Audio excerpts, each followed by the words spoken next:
5 ديال الحاجات خصني نكون عارفهم قبل ما نبدا نتعلم البرمجه. اول حاجه بالنسبه ليا هي لونجلي. تقدر بلونجلي شويه شوية. هلو.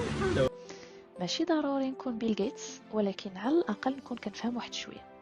اغلبيه ديال المعلومات اللي غنلقاو لا في لي توتوريال لا في الانترنت لا في يوتيوب لا ملي نكونوا كنقلبوا على الحل ديال شي مشكل لي بوغ، كلشي غنلقاوه بلونجلي. نقدروا نديبانيو واحد شويه بالفرنسي، ولكن ما نكتبوش على راسنا لونجلي ضروريه.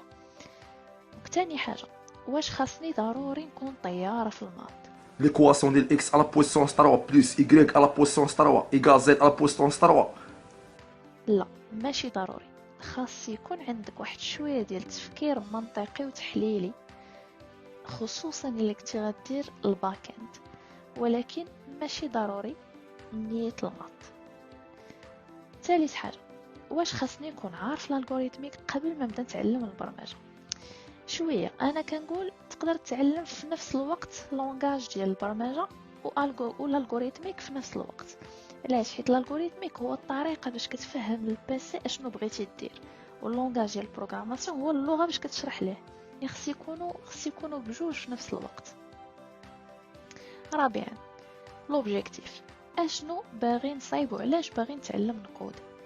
الا بغيت نتعلم باش نصايب سيت، ماشي نفس التعلم باش نصايب ابليكاسيون اندرويد ولا ايفون. ماشي هي الا بغيت نصايب انترفاس جرافيك، وماشي هي الا بغيت نتعلم نهاك. واش بغيت نتعلم باش نخدم في شركه، اولا باش نصايب ابليكاسيون ديالي، ولا غير اللي تزاد في الراس تنفع، اولا باغي نتعلم الفريلانس، باغي نولي فريلانس ونخدم مع ناس من خارج المغرب ونصور الاموال الطائره. خامسا، واش البروغراماسيون صعيب؟ شويه. بروغراماسيون واحد العالم اللي ديما فيه الجديد، وخاصك ديما تبقى اجور، ولا بوك شي مرات كيكونوا صداع الراس، وبروغرامات ما كيتشابهوش، بروغرام ما كيشبه البروغرام. بحال تخيل راسك كتصايب الدور، ولكن كل مره كيجي عندك واحد بغا دار في شكل، هل اللي بغا دار كطير، هل اللي بغا دار بحال بلا حيوطه، هل اللي بغا دار تحت الارض، وكاملين خصك تادابط معاهم وتصايبهم.